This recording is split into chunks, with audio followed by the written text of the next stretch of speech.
High বন্ধুরা, তোমরা সকলে কেমন আছো? আশা করছি সকলে খুব ভালো আছো, সুস্থ আছো। সকাল সকাল ঘুম থেকে উঠে বেশ খানিকটা কাজ বাজ সেরে নিয়েছি। ভাবলাম একটু চাটা খেয়ে শরীরটা একটু ফ্রেশ করে নিই। মনটাও ভালো থাকলে দেখবে সারাদিন কিন্তু ভিডিও করতেও ভালো লাগবে আর কাজ করতেও একটা এনার্জি বাড়বে। তাই সকাল সকাল দুধ চা আর একটা পাউরুটি নিয়ে খাওয়া শুরু করে দিলাম। তারপরে দেখো না কত কাজ পড়ে রয়েছে, এরপরে কি কাজ করব না করব সেটা নিয়েই ভাবছি।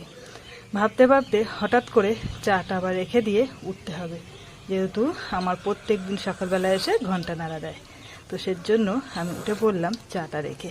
ওই দেখো আখের রস দিতে চলে এসেছে, আর প্রত্যেক দিন আমাদের বাড়ির সামনে দিয়ে যায়, আমার জন্য আখের রস দিয়ে যায়। তা চাটা আর খাওয়া হলো না, রেখে দিই, আগে আখের রসটা নিয়ে আসি, তারপরে এসে চাটা খাবো। একটু ভাবলাম ফ্রি হয়ে চাটা খাবো, তাও শান্তি নেই। যাই হোক, চাটা ঢাকা দিয়ে গেছি, এখনো পর্যন্ত গরম আছে, যেহেতু শীতকাল না, শীতকাল থাকলে কিন্তু চাটা ঠান্ডা হয়ে যেত। যাই হোক বন্ধুরা, সকালবেলা বেশ খানিকটা কাজ বাজ সারার পরও এখনো কিন্তু বহুত কাজ পড়ে রয়েছে, সংসারের কাজ এমনকি ব্যবসার কাজ। ভাবলাম চাটা এবার খেয়ে নিই, তারপরে তোমাদের সঙ্গে সমস্ত গল্প শেয়ার করব। দিন কিন্তু খুব সকাল সকাল ওঠা হয়, আজকে একটু লেট করে উঠেছি। কেন জানো তো, মানে সকালবেলা ঘুম ভেঙে যাওয়ার পরও একদম ভাল লাগছিল না, তাই একটু বিছানা শুয়েছিলাম। দেখো তারপরে চলে আসলাম কি কাজ করতে। কি করছি বলো তো বন্ধুরা, এটা হচ্ছে আমাদের ব্যবসার জন্য আদা রসুন মশলা, যেটা আর কি থেতো করা হয়, সেটাই আর কি বসে বসে করছি। আর ওই যে আমার পাশে শ্বশুর মশাই বসে রয়েছে, উনিও কাজ করছে। যাই হোক, ওদিকে মোচা সিদ্ধ বসিয়েছিলাম, মোচা সিদ্ধ হয়ে গেছে গ্যাসে, আর এদিকে এবারে ভাত বসিয়ে দিলাম। মেয়েদের জীবনটা কতটা দেখো পরিবর্তন। ছোটবেলায় একরকম আমরা থাকি, আস্তে আস্তে যখন আমরা বড় হই তখন একরকম পরিবর্তন, আর একরকম পরিবর্তন হয়ে যায় আমাদের কিন্তু বিয়ের পর।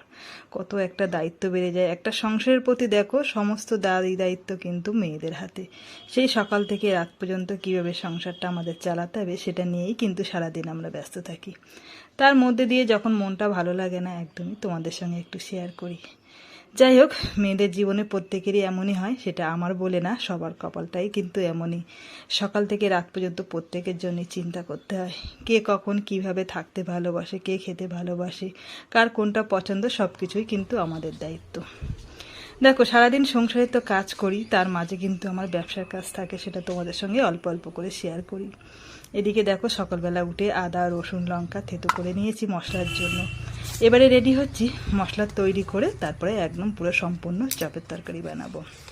তো যাই হোক বন্ধুরা, আমি তো সারাদিন তোমাদের সঙ্গে সব কিছুই শেয়ার করি, কেমন লাগে অবশ্যই তোমরা কমেন্টসে জানাবে। ভালো লাগলে অবশ্যই পাশে থাকবে, আর ছোট্ট বোনটা বলো বা দিদি বলো, একটু সাহায্য করো যেন তোমাদের সঙ্গে সারাদিন ভিডিওটা